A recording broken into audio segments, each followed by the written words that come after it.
All right, how's everyone doing? I'm Rich CELENZA. Thanks for tuning into the Rich CELENZA Show. With Ria. It's actually called WTF Are You Talking About? So today I want to get into a podcast with Ria. I usually do one a week with her. This one is going to be called Is Disney a Cult?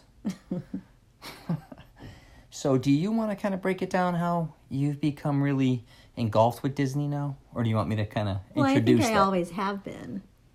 Okay. Let's start with, so this year, I thought it would be a good idea. Ria's lived in Orlando now for how many years? 5? 5, yeah. She's originally from Jacksonville. She's a Navy brat. I'm a native Floridian. Correct. Her 2 kids live here as well with us. Yes. And they've lived here the last couple of years. Yeah. And we got Universal tickets. Yeah, we've always had Universal, yes. Season Annual passes. Annual passes. And we also used to do Disney, Blizzard Beach, and Typhoon Lagoon. Correct. They never had annual passes for Disney. Never. No, and a lot of people, I don't know if you know this or not, you can do 1 park, 4 parks, or even 6 parks if you want to include the water parks, which is what I used to do. This year, I just thought Ria and her kids may like getting an annual pass for Disney, right? Yeah. I thought they may just like going once in a while, kind of like what we used to do at Universal Studios. But let's talk about how this has kind of transformed you and your kids' lives. Yeah. But we need to give some background, though. Yeah, you can give that. Okay. So go ahead. Tell them your history of Disney. Okay. Obviously Florida, California, and now how you're really engulfed in it. Right. So since I'm a native Floridian, we always went to Disney World, or Magic Kingdom, I should say, before any of the other parks were here. We actually have an album downstairs in the house of pictures of me in 1971 back at Magic Kingdom, which is really cool and exciting. And, my parents always had stories about how we drove from Jacksonville to Orlando through all of the apple orchards. There really were no, or orange groves, I should say. There really was no direct way, freeways back then in the 70s to get from Jacksonville to Orlando. It was always back roads through the country. Mm-hmm. And then since I was a Navy brat, we also moved to California, where we would spend time at Disneyland, but my mom favored Magic Kingdom and Walt Disney World better. So when my parents moved back and retired in Disney, we would go to Epcot and things like that. And when the kids were growing up in Portland, we took them a couple times to Magic Kingdom to enjoy that. But it really wasn't a big thing for the kids, even though they lived Disney. So Harrison was all about Buzz Lightyear. Madison was all about the princesses growing up. I mean, we lived on Disney Channel, but we were always so far away in Oregon. And it wasn't just part of it. But then, like Rich was saying, last Christmas, he decided to get us annual passes. And then we also decided to get Rich the Epcot after 4 so we could watch all the concerts, which has been really fun. So since then, I will say this, it really has become a big part of our lives, living in Orlando and visiting the parks. I think we got burnt out on Universal. And the thing about Universal is, my son and I do not ride roller coasters. I mean, I will ride the roller coasters, quote unquote, at Disney, but I do not like hardcore roller coasters like what they have at Universal. They are just not for me. And my son also did not, enjoy them growing up, but my daughter loves them. And so she and Rich and his daughters would go on all of those roller coasters when Harris and I would just wait. So I think Universal for us filled that gap for a while, but I think we truly enjoy Disney. So, right. Which brings us to the cult status, right? Right. So one thing is I'm not going to get into some other things that I think I've gotten to before with Disney. I want to take this in another direction. What was interesting is when I lived in San Diego, in Southern Cal, which isn't necessarily right next to LA, but it's pretty close if you're familiar. Anaheim's probably about 67 miles from where I lived in Carlsbad, but I spent a lot of time in LA, and I've been coming to Orlando, Florida since I was, I think, around 4 years old. And I spent my summers here as a teenager through high school. Mm-hmm. But what I found quite interesting between the West Coast and the South Florida is I really think I actually liked Disneyland. I like their roller coasters. I like they have two separate parks. One's very, you have... Well, you have Disneyland, and then you have California Adventure. Yeah, I love that, and I love Toy Story. So they actually just they were doing some things with Toy Story at that time. Maybe I just liked it because it was a different atmosphere, but I will say there's a big difference between, and when I say a cult, the one in Orlando is... it's just a whole different experience compared to the West Coast. Right. I think Disneyland is looked at, it's still cherished. It's very cherished, but it is not like the people that live in the South, right? Right, but I will say this. I belong to quite a few Facebook groups, and I follow some Instagram pages, but the Facebook groups that are all annual pass holders. Mm-hmm. And a lot of these people are from all over the United States.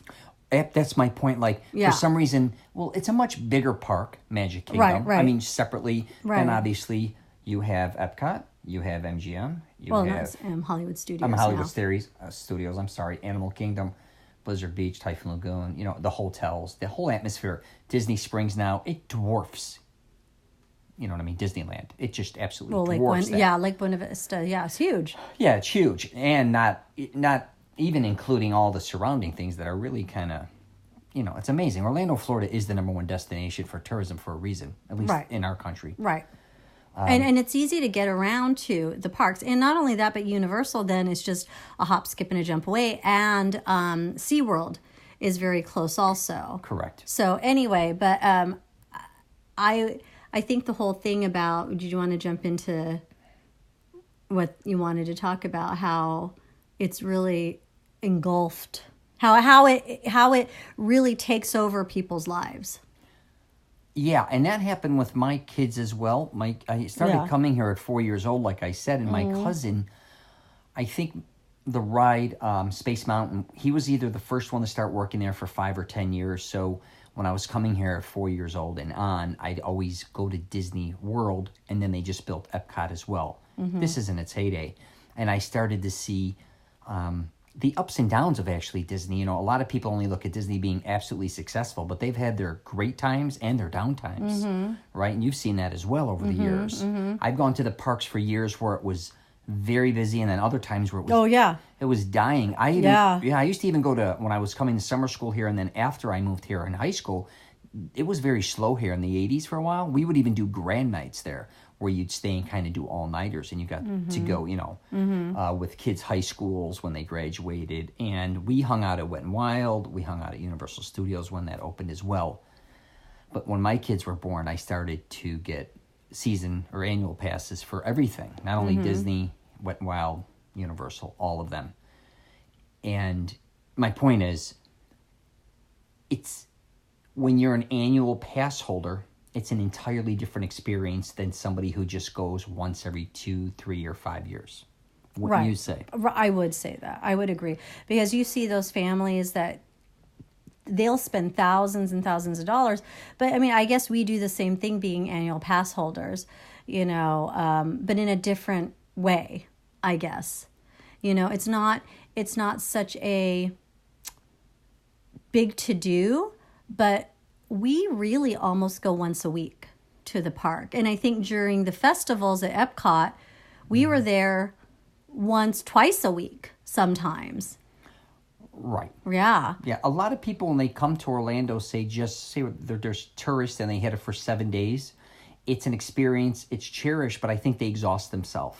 Oh, yeah. Because usually they're going to hit 2 to 4 parks there, throw in Universal 1 or 2 days there. They may hit a water park in between, or who knows, they may go to Busch Gardens. They're usually by the 3rd, 4th day, they're fried. And I always say you need a vacation after you go on vacation to Orlando. Mm-hmm. And if it's summer, you're just, a lot of them aren't used to the heat either. But what Ria's talking about is where I think the cult thing kind of, if you've ever lived in Orlando or even outside, it's kind of, you have the people that worship Disney that have to come all the time. But if you live here and you have an annual pass, you slowly but surely start to, I'm not going to say get addicted, but there's so many things you don't realize to do within the parks, the hotels, obviously Disney Springs, there's so many other like things you start to realize about it. It's its own city. But I think, like my best friend though, she a couple of years ago, she and her kids came to visit, and they are hardcore Disney. And they do not get exhausted. They did the 4-day pass, and they were like open to close. Hardcore. And after the 3rd day, I told them I couldn't do the 4th day. It was too hard for me. I think we did...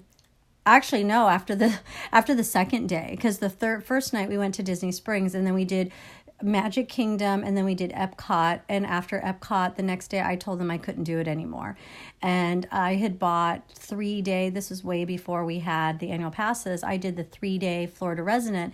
But my best friend is so hardcore. She lives in Oregon, and they go to Disneyland at least once a year still. And at one point, they did buy Disneyland annual passes.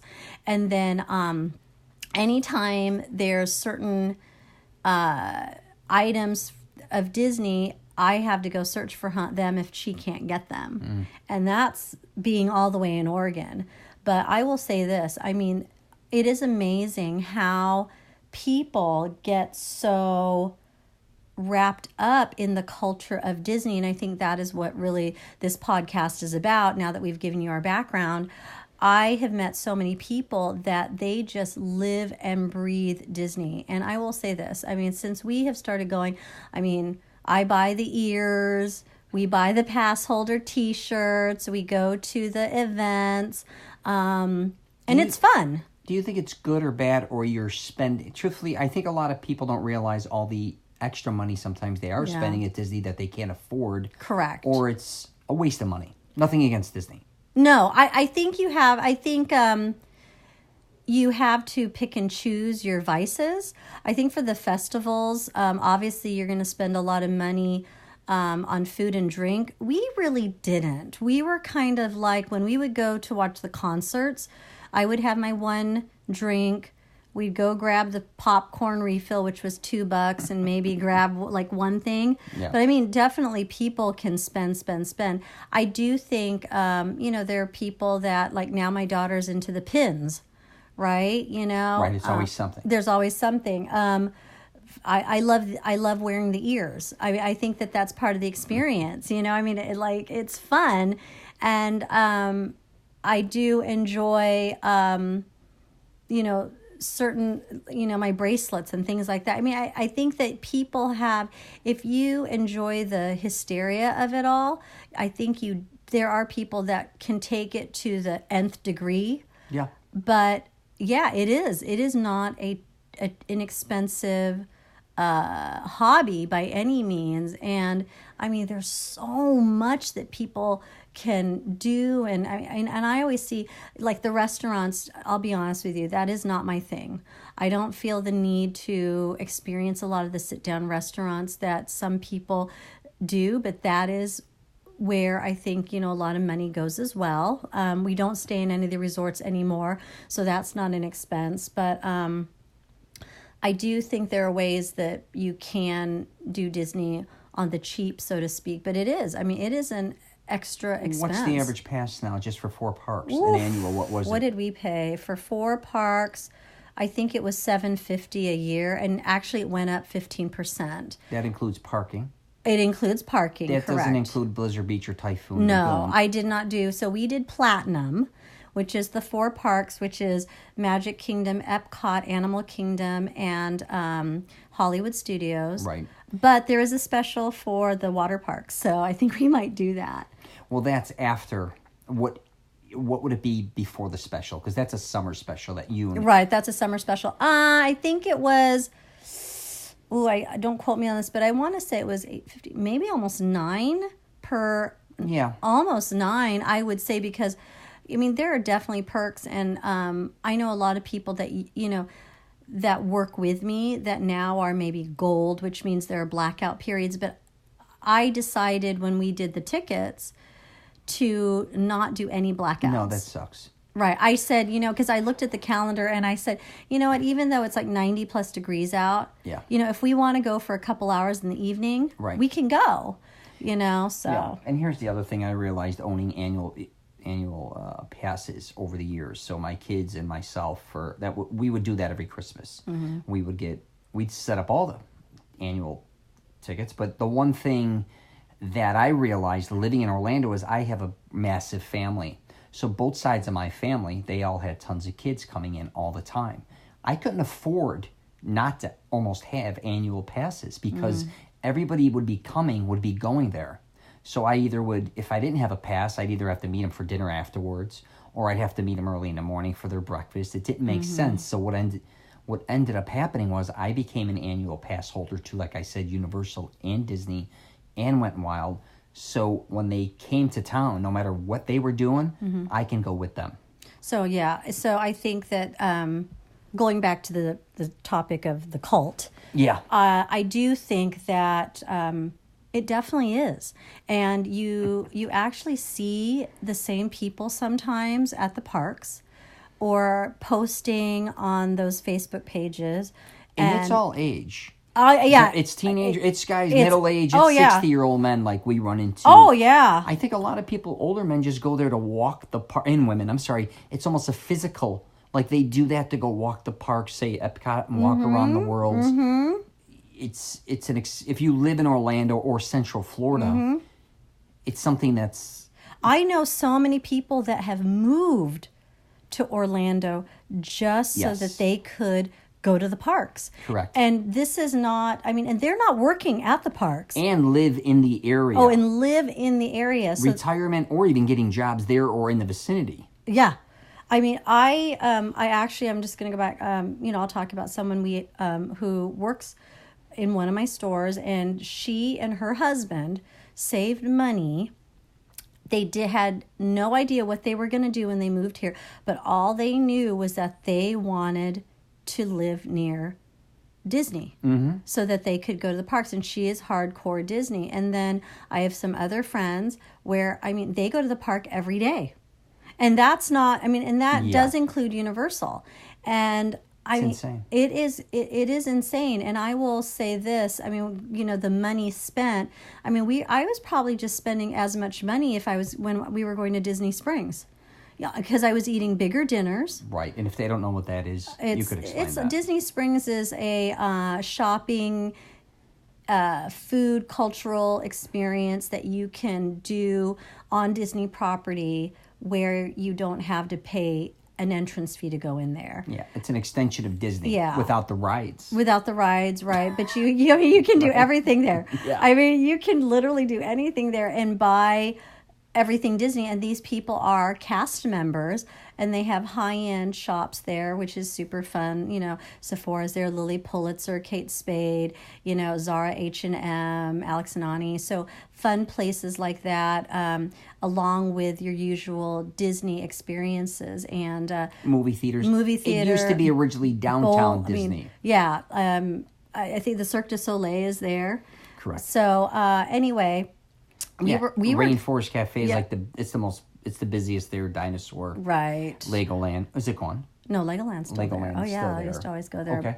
But we were going there, the kids and I, once a week. We were literally going there once a week, and I think that was the whole purpose. I said, why don't you just start? Right, because I think we were spending a couple $100 at least, food and just stuff.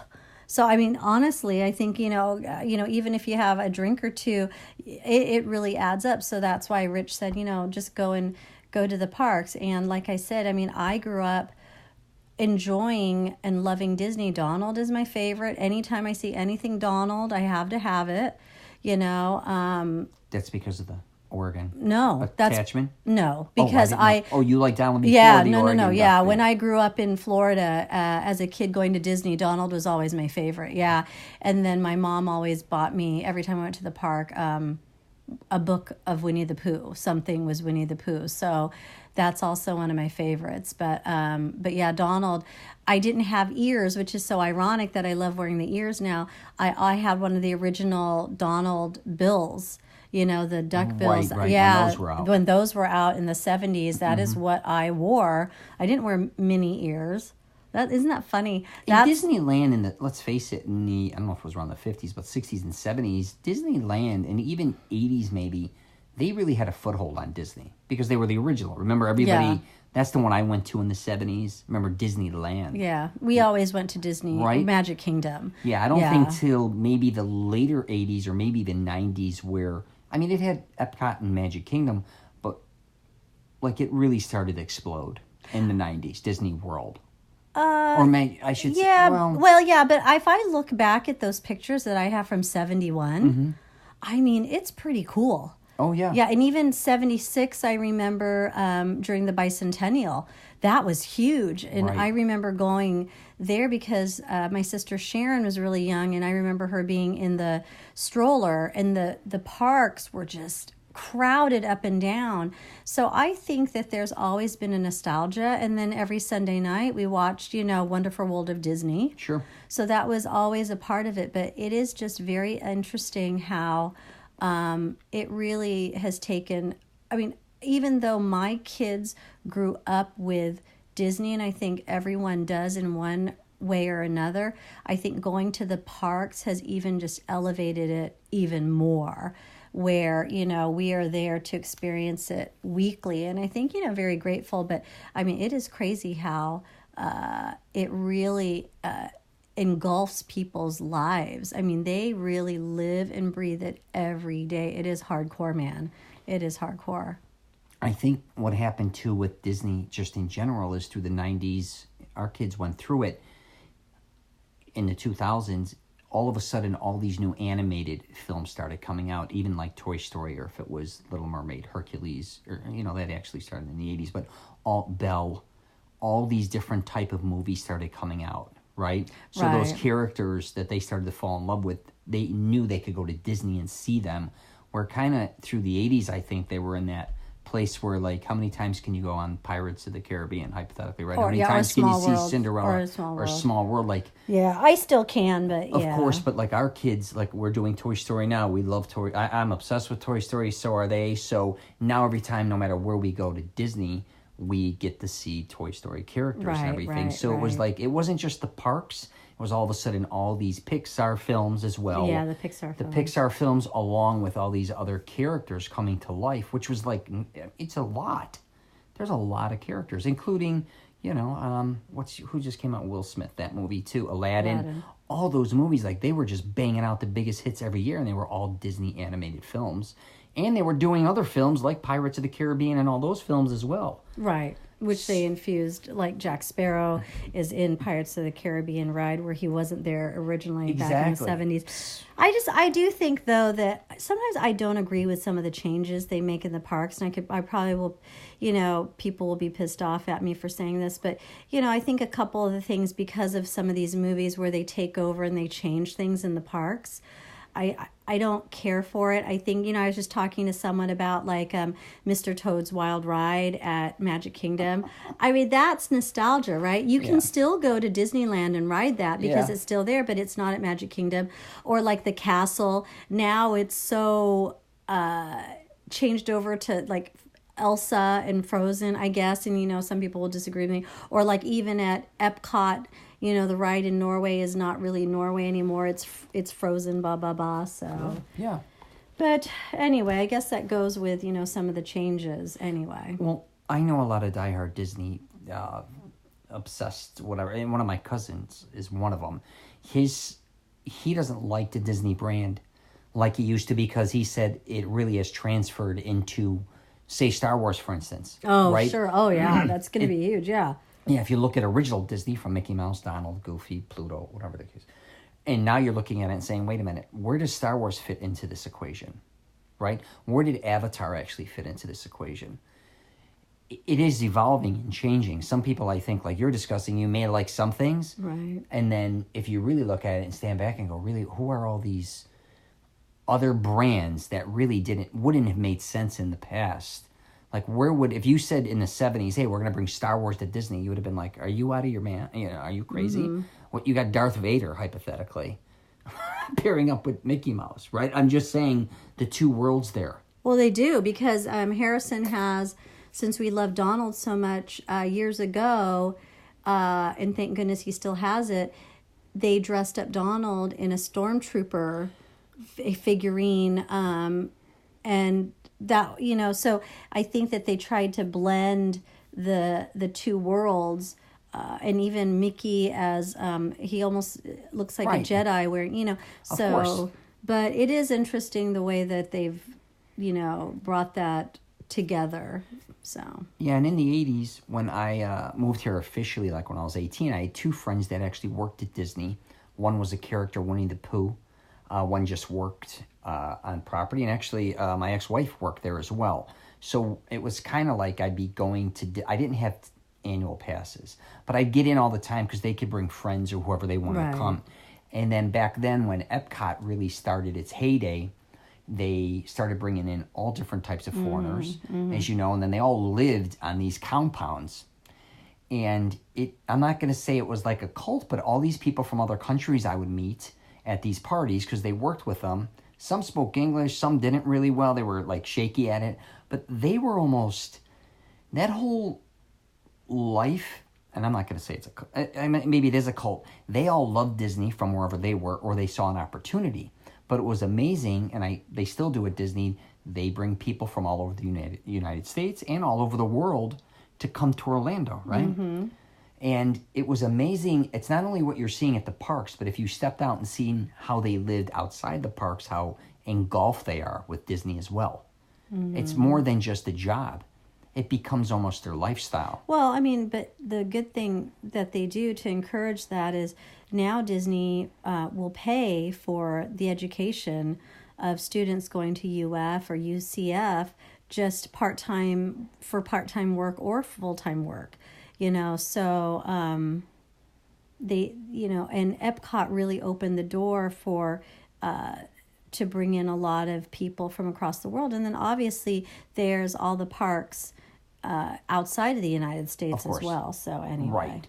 And then if you work at Disney World, you have opportunities to transfer to those areas. Mm-hmm, right? Exactly. Absolutely. So back to Orlando, me being around so many people, a lot of people, including one close friend of mine, he worked at Disney World, and then he wanted to be transferred to either China or Japan, but he ended up doing that, which was quite interesting, right? Mm-hmm. The one thing I will say about Disney, I, to a certain degree, think it saved my daughter's life. My oldest daughter had a liver transplant, and she lived in Florida for the first year of her life until the transplant we had to have in Chicago. She did okay, and I realized when she was in Chicago, she just wasn't herself. So we came back to Florida for like a year and a half. She was doing really well. Then we had to take her back to Chicago. She started to have some issues a little bit, and then she just literally started to deteriorate. Not to bring up something negative, she dropped to like 29 pounds. She's 4 years old, 5 years old, whatever. I had to tell the doctors, listen, and we were coming back and forth to Orlando all the time. We'd be going to Disney when we'd come and visit because my in-laws were here, my ex-in-laws, my father was here. To make a long story short, I said, listen, I don't know what it is, but when my daughter is in Florida, especially when we're going to Disney or Universal, she's a different child. I come back to Chicago, she doesn't even want to leave her bedroom. She literally she once grabbed the bag, she wanted to run away. She wanted to go home, she kept calling it. So I finally said, listen, I don't care how much I got to come back here. I'm going to go back to Florida. And the first thing I did was get annual passes to Disney at that point in time and went wild. They loved both of my daughters. And one was obsessed with the mermaid, my younger one. I don't know what it was, but from there on out, and they used to say don't bring her to a lot of places because of germs, right? And all, that she'll get sick and this and that. Her life just changed. She loved going to Disney. They loved going to Wet n Wild. They loved going to all the water parks. I'm not saying Disney saved her life, but for 10 years, they loved Disney. And they call it the happiest place on earth. It seemed like for them it was, right? You know what I mean? Mm-hmm. And they loved Universal Studios. But anyways, I thought I would throw that in there because it ended on a note where I don't know what it was. And she caught the phase again, like we were talking about. She loved, Cinderella. She loved Belle, and she loved, what's her name? Princess. She loved Mulan. She loved, what's her face? The one that's out right now. What's the movie out with Will Smith again? Oh, Aladdin. Yeah, Aladdin. And all those different princesses and all these different characters that came out, like I was saying, she loved them. And then we kind of rode the wave between watching the movies and then them going and living it out in the park. Right? Mm-hmm. So I think that's what happened with your kids. They're kind of living their childhood again, wouldn't you say? Mm-hmm. Right? So they grew up with all these characters. Now they actually can live it. Yeah. Right? Yeah. All right. So did we decide it's a cult or not, Rhea? I don't know if we really did. We didn't really talk a lot about that. No, we didn't. We actually went on a positive note. I don't know. I don't know if it's... Maybe we need to continue that. Yeah, maybe. I think it was a very interesting conversation, though, regarding Disney, don't you? Mm-hmm. Yeah. Anything else you got? No, I got nothing. I got nothing else. So, yeah, there we go. If you get a chance, you can check me out on YouTube. Just my name, Rich CELENZA. Ria's on Instagram, RIA LOEKS, right? Mm-hmm. And what else? I'm on Instagram, Facebook, LinkedIn, and Twitter. Yeah, so that's it. All right, and then she's going to be definitely posting pictures of... We just saw an early premiere of Toy Story 4. We thought it was amazing. Wouldn't you say? Oh, yeah, I'd definitely go see it. Go see it. We were fortunate enough. She got us tickets to go early at Disney Springs, so it was a really unbelievable experience. So, all right, I'm going to wrap it up there. Take care. Bye.